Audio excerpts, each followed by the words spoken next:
Welcome back. We are standing on the threshold of a new year, 2021. No one expected that 2020 will turn out to be the trying year it was.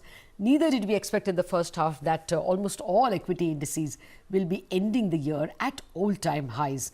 That leaves us in a bit of a confusion as to how to approach 2021, and we have experts to guide us. Sanjay Mukim, strategist, head of equity research, India Equity Research at JP Morgan, and Saurabh Kumar, Executive Director, Banking Research, join in. Good morning, Sanjay and Saurabh, for joining us. Sanjay, let me start with you. Is the general view now to be a little cautious as we are at all-time highs, or do you think the liquidity rush can continue for some time and it's good to be continuing on the long side? Good morning, Lata. I think the answer to that is fairly clear. Consensus is not just bullish, it is super bullish. Yeah. If you look at the strategy reports, not just from us, but from all the major houses on the street, everybody's expecting significant dollar returns through 2021, not just in EM or in India, but in global equity assets as well. And the principal driver of this expectation, Lata, is the gush of liquidity coming out of central banks. On average, banks are expected to buy assets of about at least $300 billion a month all through 2021. And for the last 10 years, we've seen how powerful this liquidity can be. As a result, Lata, you will not find a single bear, at least on the sell side, across the world. That should be a sign of caution also, no? If the last bear has become bull, no? It is, and it's rarely that consensus is as uniform in opinion, and it makes you very nervous. I think the pushback to that is that the investors are not positioned around that.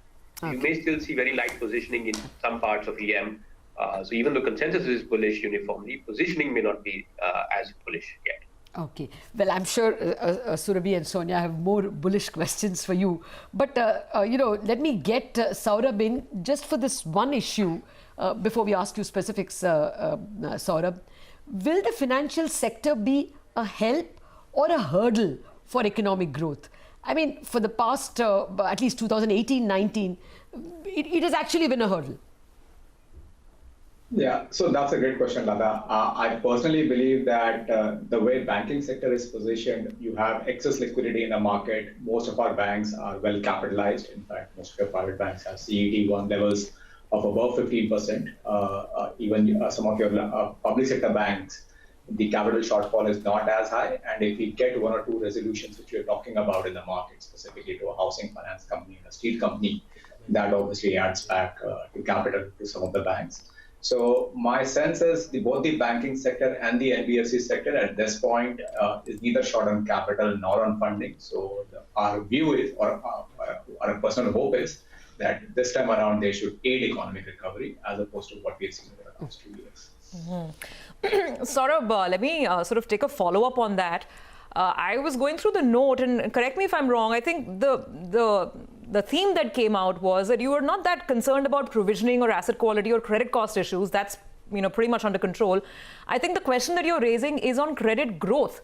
Now, if credit growth is going to be under the cloud, then what is this big party that we are all participating in on the economic recovery? That recovery has to be fueled by credit growth, right? So I think from a banking sector perspective, I think what we've done, what policy actions and what thankfully we have seen in the economy is effectively that asset quality problem seems to have been taken care of, which is in no means a small problem.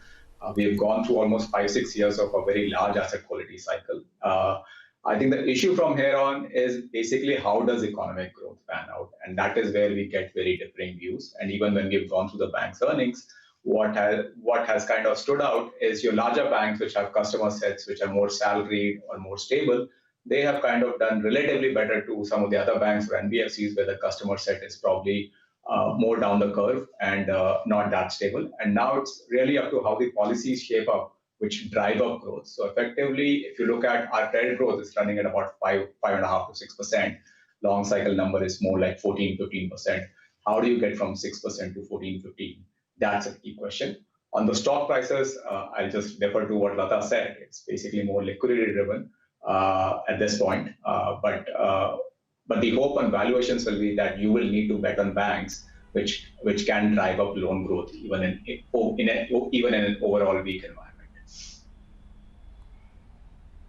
Okay, all right, that's on banks and financials. But Sanjay, good morning. I want to come to you. You started by saying that consensus is super bullish, not just bullish. So tell us, where is the bullishness as we head into the new year? What are the big themes that investors can play in the new calendar year? Okay, so two things stand out there, Sonia. One, I think seems to be consensus that the US dollar will continue to depreciate through 2021. And there's a variety of reasons being attributed to that. And in conjunction, there is this expectation that that will drive flows into EM. So dollar weakness driving flows into EM, there seems to be a trade, at least everybody believes there's a trade of buy EM, which is already showing up as a result. And that's why you're seeing all this flow coming into EM, and actually India is getting a disproportionate share of that flow for now. What we have argued in our India year head notes, for example, is, however, that you may get all this flow and liquidity-driven support, but you're not going to get a very good economic recovery, which means that top-line growth for companies are more likely to miss than beat. And I'd characterize this as a risk-off rally, where the stock market may go up, prices may go up, but in portfolio construction, you still likely be lower risk, large cap over mid cap, and so on, rather than to try and broad base your portfolio because you think the economic growth is also going to recover by 2021. We don't think that's happening. Oh, really? Now that's surprising, because we had a couple of experts also telling us that they would bet on the mid-cap, Sanjay, because of all these PLI schemes.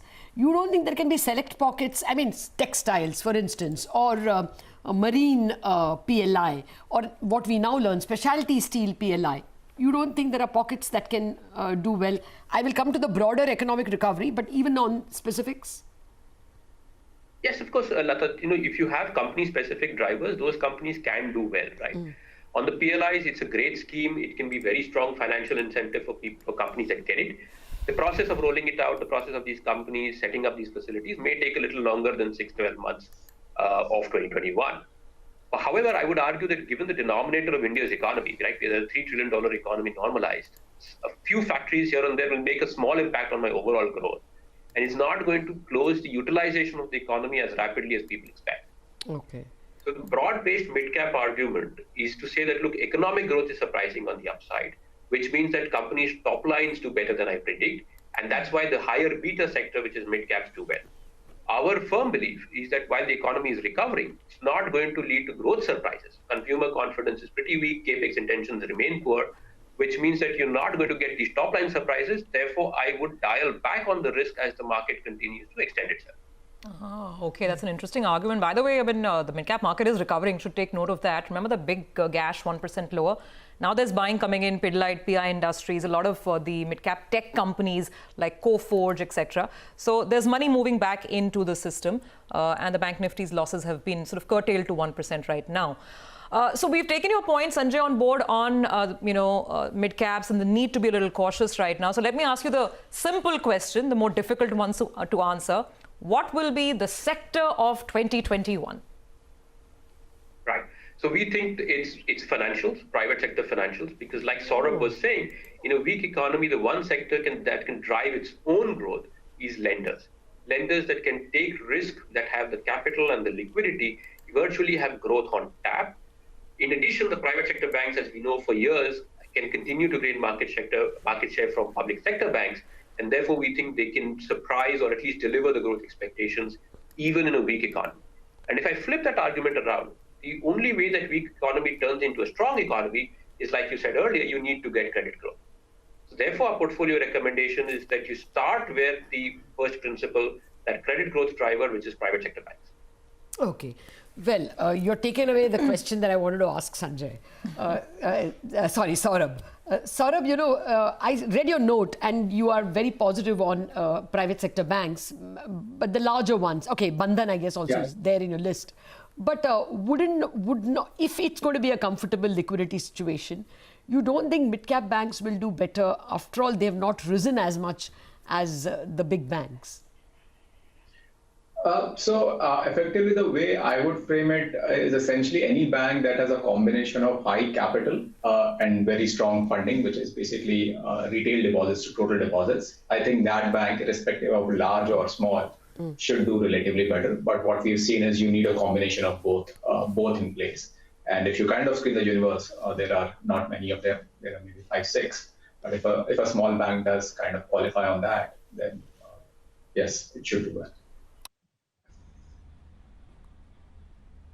Okay. Saurabh, I also wanted your thoughts on NBFCs. I mean, that has been one space that has come back with a bang. Of course, there were big concerns about delinquencies in the peak of the lockdown, but now that seems to be out of the way. How are you positioned in this space? So I think from a near-term perspective, you will probably have margin surprises in the Q3 earnings, especially because we have seen very sharp reduction in bond market rates, and these will kind of flow through into funding cost for some of these NBFCs, and especially some of the auto guys. You have fixed rate books with floating rate liability. So effectively, there is a potential for NIM surprise. On loan growth, on asset quality, I think the normalization in the NBFC sector may happen only later versus banking sector. So I don't expect loan growth to pick up very substantially for the NBFC sector at an aggregate level.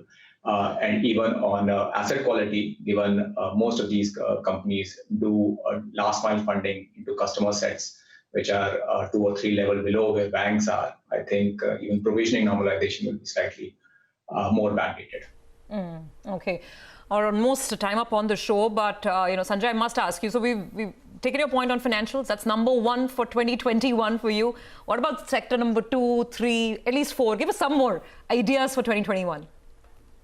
Well, Surabhi, I'd say, look, our framework of being quality, safe, top 10 large cap portfolios gets you back to the private banks, IT staples sort of construction. Okay, IT. In the near term, we are a little bit cautious on the discretionary names in general. That's because I expect a round of earnings downgrades to come from. This is not because the companies will fail or misdeliver. It's because expectations for discretionary are just too high. So we need to see that reset a bit. And therefore, we are underweight discretionary for now, which leaves you with essentially private banks, IT, and staples. Really. Not having the burgers and the pizzas, I think so. Perhaps not going to the movies yet. Yes, the top 10 and financials largely. Thank you very much, Sanjay and Saurabh, for joining us in our special series Outlook 2021.